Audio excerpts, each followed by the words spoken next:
الحمدللہ رب العالمین والصلاة والسلام على سید الانبیاء والمرسلین وعلى آلہ الطیبین الطاہرین واصحابہ الاکرمین الافضلین وعلى من والاہم وتبعہم وسار على نہجہم واستنى بسنتہم الى یوم الدین. اما بعد فقد قال اللہ تبارک وتعالی فی شان عظمت حبیبہ الکریم. اعوذ باللہ من الشیطان الرجیم. بسم اللہ الرحمن الرحیم. ان اللہ وملائکتہ یصلون علی النبی یا ایہا الذین آمنوا صلوا علیہ وسلموا تسلیما. اللہم صلی علی سیدنا مولانا محمد وعلى آل سيدنا مولانا محمد وبارك وسلم صلاة وسلاما عليك يا سيدي يا حبيبي يا رسول الله صلی اللہ تعالی علیہ وسلم. معزز حاضر محترم سامعین اکرام، آئیے کچھ سننے اور سنانے سے قبل ہم اور آپ مل کر انتہائی عقیدت اور محبت کے ساتھ حضور آقا نامدار سرور کون و مکہ سارے عالمین کے مختار، مدینے کے تاجدار، مکے کے سردار، سید الابرار جناب احمد مصطفیٰ محمد مصطفیٰ صلی اللہ تعالی علیہ وسلم کی بارگاہ میں ایک مرتبہ محبت اور عقیدت کے ساتھ بآواز بلند درود و سلام کا نذرانہ پیش کر لے. اللہم صلی علی سیدنا مولانا محمد وعلی آل سیدنا مولانا محمد مبارک وسلم صلاة و سلاما علیک یا سیدی یا حبیبی یا رسول اللہ صلی اللہ تعالی علیہ وسلم. معزز حاضر محترم سامعین اکرام، اللہ تبارک و تعالیٰ نے قرآن مجید میں ارشاد فرمایا، یا ایہا الذین آمنوا اتقوا اللہ ولتنظر نفس ما قدمت لغد. اے ایمان والو، اللہ سے ڈرو اور ہر جان کو، ہر نفس کو چاہیے کہ وہ غور کرے کہ اس نے آنے والے کل کے لیے کیا پیش کیا ہے، آنے والے کل کے لیے اس نے کیا بھیجا ہے. یہ آنے والا کل، یہ کس کل کی بات ہو رہی ہے؟ تو مفسرین اکرام نے فرمایا کہ یہ دنیا کے کل، دنیا کے فیچر کی بات نہیں ہو رہی ہے، بلکہ یہاں پر قرآن مجید میں آنے والے کل سے مراد کی قیامت کا دن ہے. تو فرمایا خالق کائنات نے کہ ہر جان کو، ہر نفس کو چاہیے کہ وہ غور و فکر کیا کرے کہ اس نے آنے والے کل کے لیے، یعنی قیامت کے لیے اس نے کیا بھیجا ہے، کیا پیش کیا ہے، اس کی کیا تیاری کی ہے. تو اس آیت مبارکہ میں علماء نے بیان کیا کہ دو باتیں خاص طور پر ایمان والوں سے کہی جا رہی ہے. ایک تو یہ ہے کہ انسان کا اپنے آپ کا محاسبہ کرنا، محاسبہ نفس، اپنے آپ کا محاسبہ کرنا، اپنے آپ کا جائزہ لینا، اپنے گریبان میں ٹٹول کر دیکھنا. اور دوسرا ہے قیامت کی تیاری. ان دو باتوں کا ایمان والوں کو حکم دیا جا رہا ہے کہ اے ایمان والو، تم اپنے آپ کا محاسبہ کرو، جائزہ لو کہ تم نے قیامت کے لیے کیا تیاری کر رکھی ہے. تو قرآن کی اس آیت مبارکہ کی تفسیر میں علماء نے بہت سی باتیں بیان کی، اور جب بات محاسبہ نفس کی آئی تو ایک مرتبہ خلیفہ دوم امیر المومنین حضرت سیدنا عمر فاروق رضی اللہ تعالیٰ عنہ منبر پر جلوہ فروز ہوئے. آپ نے خطبہ دیا. خطبے میں ارشاد فرمایا کہ لوگوں، اپنے آپ کا محاسبہ کرو، اپنے آپ کا حساب لے لو قبل اس کے کہ تمہارا حساب لیا جائے. یعنی قیامت کے دن تمہارا جب حساب لیا جائے گا اس سے پہلے تم خود اپنے آپ کا محاسبہ کر لو. قیامت کے دن تمہاری نیکیاں اور برائیاں، اعمال صالحہ اور اعمال بد، ان سب کا حساب رب کی بارگاہ میں ہوگا، لیکن اس حساب کو کامیاب کرنا چاہتے ہو تو تم خود دنیا میں اپنے آپ کا حساب لے لو، اپنے آپ کا محاسبہ کر لو. کیونکہ انسان دوسروں کو تو دھوکہ دے سکتا ہے، دوسروں کو تو بے وقوف انسان بنا سکتا ہے، لیکن وہ اپنے آپ کو دھوکہ نہیں دے سکتا، وہ اپنے آپ کو کسی بات سے چھپا نہیں سکتا. ہمارے ظاہری اور باطنی گناہوں پر ہم جتنا واقف ہے کوئی دوسرا واقف نہیں ہو سکتا. ہمارے دوست، پڑوس، رشتہ دار، بیوی، بچے، ماں باپ، استاد، یہ سب ہمارے ظاہری اعمال پہ نظر رکھتے ہیں، لیکن ہمارے باطن میں کیا چل رہا ہے کسی کو پتہ نہیں ہوتا. تو اسی لیے خالق کائنات ایمان والوں سے فرما رہا ہے کہ اے ایمان والو، تم خود اپنے آپ کا محاسبہ کرو، تم خود اپنے آپ کا جائزہ لو، تمہاری ظاہری اور باطنی خباثتوں پر، گندگیوں پر، گناہوں پر، کمیوں پر تم خود محاسبہ کرو. فاروق اعظم فرماتے ہیں کہ جب تم قیامت کے دن کے حساب سے پہلے دنیا ہی میں اپنے آپ کا حساب لے لو گے تو اس حساب کے دن تمہارے لیے بڑی آسانی ہو جائے گی. اسی لیے آسانی ہوگی کہ جب تم اپنے آپ کا حساب کرو گے، اپنے اعمال پر نظر ڈالو گے تو تم کو اپنی اعمال کی کوتاہیوں پر نظر پڑے گی، اپنی غفلتوں پر نظر پڑے گی، اپنے گناہوں پر نظر پڑے گی. کسی شاعر نے کیا خوب کہا، نہ تھی جب اپنے حال کی خبر دیکھتے رہے لوگوں کے عیب و ہنر، نہ تھی جب اپنے حال کی خبر دیکھتے رہے لوگوں کے عیب و ہنر، جب پڑی اپنے ہی گناہوں پہ نظر تو نگاہ میں کوئی دوسرا برا نہ رہا، نظر میں کوئی دوسرا برا نہ رہا. تو جب انسان کو اپنے اعمال پر، اپنے گناہوں پر، اپنی خطاؤں پر، اپنے عیوب پر انسان کی نظر پڑتی ہے تو اسے کوئی دوسرا برا نہیں دکھائی دیتا، وہ اپنے آپ کو سب سے زیادہ گنہگار، خطاکار، کمزور اور ضعیف انسان تصور کرنے لگتا ہے. اسی لیے حدیث پاک میں سرکار مدینہ راحت قلب و سینہ صلی اللہ تعالی وسلم نے ارشاد فرمایا، اس حدیث پاک کو کشف المحجوب میں حضور داتا گنج بخش رحمت اللہ تعالی علیہ نے بڑے پیارے انداز میں بیان کیا. حدیث پاک یہ ہے، فرمایا رسول پاک علیہ الصلوۃ والسلام نے، اذا اراد اللہ بعبدہ خیرا ابصرہ بعیوب نفسہ. میرے آقا فرماتے ہیں کہ جب اللہ تعالی کسی بندے کے ساتھ بھلائی کا ارادہ فرماتا ہے، اللہ تعالیٰ کسی اپنے بندے کے ساتھ خصوصی بھلائی کا، خاص رحم و کرم کا اللہ پاک ارادہ فرماتا ہے تو اس کے نفس کے اندر جو عیوب ہے اس عیوب کو اس پر ظاہر کر دیا کرتا ہے. ہمارے اندر جو خطائیں ہیں، جو کمزوریاں ہیں، جو غفلتیں ہیں، جو لاپرواہیاں ہیں، ان تمام چیزوں کو اللہ تعالیٰ دکھا دیتا ہے، کھول دیتا ہے. ہر جگہ ہمیں اپنی ہی غلطی نظر آنے لگتی ہے، ہر معاملے میں ہمیں اپنی کوتاہیاں نظر آنے لگتی ہے. حقوق اللہ میں ہم کتنے کمزور ہیں،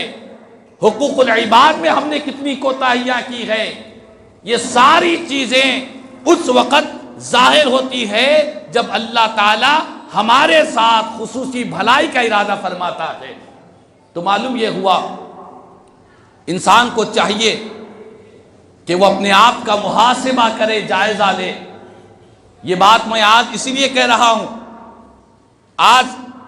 31 دسمبر ہے، 2021 کا اختتام ہے. آنے والا سال 2022 ہے. ہمارا اسلامی سال کا آغاز تو ماہ محرم سے ہوتا ہے، فاروق اعظم کی شہادت کے دن سے ہوتا ہے. لیکن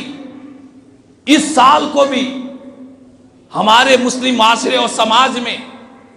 ایسے بہت سے نوجوان، مرد اور عورتیں نظر آئیں گی جو اس سال کو جب یہ ختم ہوتا ہے، نئے سال کا آغاز ہوتا ہے، تو اس کا جشن منایا جاتا ہے، اس کے لیے بڑی دھوم دھام ہوا کرتی ہے، اور ہمارے منچلے نوجوان مختلف مقامات پر جا کر شور و پکار اور بے حیائی کے کاموں میں ساری رات کو گنوا دیتے ہیں، اور دوسرے دن بڑے فخر سے آ کر ایک دوسرے سے تبصرہ کرتے ہیں کہ ہم نے فلاں جگہ گئے، ہم فلاں مقام پر گئے، وہاں پر ہم نے ہیپی نیو ایئر کو منایا ہے۔ لیکن یاد رکھ لے، یہ نوجوان بھی غفلت میں ہیں، یہ نوجوان بھی غلط راہ پر ہے، اور ساتھ ہی ساتھ اس سے بڑھ کر ایک ایسی جماعت ہے ہمارے پاس جو اپنے گھروں کے اندر، جو جاتے تو نہیں ہیں نیو ایئر منانے کے لیے اپنے گھر کے باہر، لیکن ان کے گھر کے اندر ٹی وی چینلز کے ذریعے، مختلف پروگرامز کے ذریعے، اور ان کے گھر کے اندر ساری بے حیائی کے معاملات ہوا کرتے ہیں۔ یاد رکھ لے، حدیث پاک میں میرے آقا نے فرمایا کہ لوگوں، میں فتنوں کو تمہارے گھروں میں داخل ہوتے ہوئے دیکھ رہا ہوں، اور فتنے ایسے داخل ہو رہے ہیں جس طرح بارش کے خطرات جس طرح گھروں کے اندر چلے جاتے ہیں، اسی طرح تمہارے گھروں کے اندر فتنوں کو داخل ہوتے ہوئے میں دیکھ رہا ہوں۔ یہ جتنے سوشل میڈیا ہو یا جتنا گھروں کے اندر ٹی وی چینلز پر بے حیائی کے کام ہو رہے ہیں، یہ سب فتنے ہیں جس کے بارے میں میرے آقا نے پہلے ہی پیشن گوئی فرما دی تھی۔ آج گھروں میں کئی ایسی خواتین ہیں جو انتظار میں بیٹھی ہوئی ہے کہ ہیپی نیو ایئر کا ایک پروگرام فلاں چینل پر آئے گا، ہم اس کو دیکھیں گے۔ کئی لوگ ایسے انتظار میں ہیں کہ کوئی سی اسٹار، کوئی اداکارہ، کوئی اداکار کہیں بے حیائی کا کام ہو رہا ہے، لیکن یاد رکھ لے یہ سب اسلامی تعلیمات کے مطابق اللہ اس کے رسول کو ناراض کرنے والے اعمال ہے۔ میرے آقا کریم صلی اللہ تعالی علیہ وسلم کو ناراض، اللہ اس کے رسول کو ناراض کرنے والے اعمال ہے۔ نیا سال آ رہا ہے اور ہمارے پاس خوشیوں کا ماحول ہے، لیکن حقیقت یہ ہے کہ ہم نے اپنی زندگی کے ایک سال کو گنوا دیا ہے۔ جو انسان کی زندگی گزرتی جاتی ہے، وہ زندگی سے دور ہوتا چلا جاتا ہے، موت کے قریب آتا چلا جاتا ہے۔ میرے آقا نے بار بار اپنی امت کو تعلیم دی، ارشاد فرمایا اکثرو ذکر ہذہ لذات، کہ لوگوں لذتوں کو مٹانے والی جو چیز ہے وہ موت ہے۔